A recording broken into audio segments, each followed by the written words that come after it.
بسم اللہ الرحمن الرحیم۔ سوال ہے کہ قضا نمازیں کس ٹائم پڑھی جا سکتی ہیں؟ مثال کے طور پہ فجر رہ گئی ہے یا ظہر عصر وغیرہ رہ گئی ہے۔ پہلی تو کوشش یہ کریں کہ نماز قضا نہ ہونے دیں۔ اگر کوئی بندہ کہتا ہے کہ میں بڑا مستقل مزاج ہوں، یا وہ اپنا چیک آؤٹ کرنا چاہتا ہے، دیکھنا چاہتا ہے اپنے آپ کو، جانچنا اور پرکھنا چاہتا ہے اپنے آپ کو کہ وہ کتنا مستقل مزاج ہے، تو وہ اپنی نماز کی حاضری کو چیک کر لے کہ وہ کس طرح پابندی کر پا رہا ہے یا نہیں کر پا رہا۔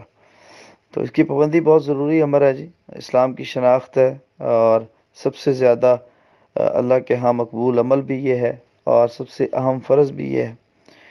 اگر کسی کی رہ جاتی ہے تو جیسے ہی اس کو یاد آتی ہے، من نسی او ناما، نبی صلی اللہ علیہ وسلم نے فرمایا جو بھول گیا یا سویا رہ گیا، تو جیسے ہی وہ اٹھے اور اس کو یاد آئے، سویا تو وہ اٹھا تو اس کو جو ہے وہ اس وقت پڑھ لینی چاہیے۔ بھولا ہے تو اس کو یاد آیا کہ میری تو آج عصر کی نماز رہتی ہے، فلیصلی، پر اس کو چاہیے کہ وہ فوراً وہ نماز ادا کر لے۔ ٹھیک ہے، تو پہلا جواب یہ ہوا کہ جب بھی کسی بندے کو یاد آئے جو اس کی نماز رہتی ہے، وہ فوراً ادا کر لے۔ اگر وہ سویا رہ گیا تھا تو جب اس کی آنکھ کھلی ہے تو پہلے اٹھ کے یہی کام کرے کہ وہ اپنی نماز کو ادا کرے۔ ٹھیک ہے، بفرض محال ایک بندہ کام کاج میں لگا ہوا تھا، اس کی نمازیں 2-3 رہ گئی ہیں، تو لہٰذا وہ پھر ایسے کرے گا کہ بالترتیب نمازیں ادا کرے گا۔ جو پہلی ہیں وہ پہلے پڑھے گا، جو بعد والی وہ بعد میں پڑھے گا۔ ایک بندے کی فجر بھی رہ گئی، ظہر بھی رہ گئی، عصر بھی رہ گئی، مثال کے طور پہ اللہ نہ کرے گھر میں فوتگی ہو گئی تھی، عموماً فوتگیوں پہ ہمارے ساتھ ایسے ہو جاتا ہے، تو اب وہ ترتیب سے پہلے فجر پڑھ لے، پھر ظہر پڑھ لے، پھر عصر پڑھ لے، اور پھر مغرب کی نماز پڑھ لے، جو یا جس نماز کا وقت ہے وہ ادا کر لے۔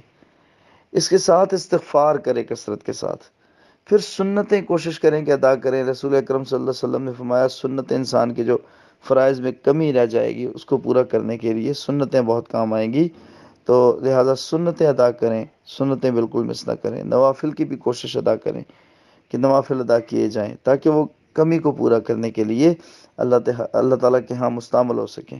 ٹھیک ہے، تو کچھ لوگ معاشرے میں قضائے عمری کا کانسیپٹ وغیرہ دیتے ہیں، اس کی کوئی حیثیت نہیں ہے۔ وہ ایسے ہی خود ساختہ طور پہ لوگوں نے ایک نچوڑ نکال لیا ہے۔ تو یہ ہمارے معاشرے میں اسلام کو بدنام کرنے کے لیے بہت ساری چیزیں موجود ہیں۔ تو جو قضائے عمری ہے یہ ایک ایسا چانسا ہے کہ جس کی وجہ سے اچھا بھلا نمازی بندہ ہی بے نمازی ہو جاتا ہے کہ چلو کوئی بات نہیں، بعد میں قضائے عمری پڑھوں گا سارا کچھ لیول ہو جائے گا۔ تو یہ سارے کانسیپٹ جو ہیں یہ باطل ہیں، یہ اسلام کی ساخت کو نقصان پہنچانے والی بات ہے۔ تو ڈے بائی ڈے، روزانہ اپنا حساب کتاب کلیئر رکھیں۔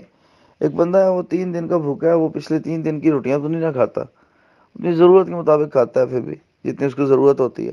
نارملی اگر وہ 2 کھاتا ہے تو وہ 3 کھا لے گا، 3.5 کھا لے گا۔ یہ تو نہیں ہے کہ اگر 2 کھاتا ہے تو وہ لہٰذا 3 ٹائم کی 6 روٹیاں بنتی ہیں، تو اب 3 دن بعد وہ کھا رہا ہے تو 18 روٹیاں کھائے گا، تو ایسا کچھ نہیں ہے۔ بارک اللہ فیکم۔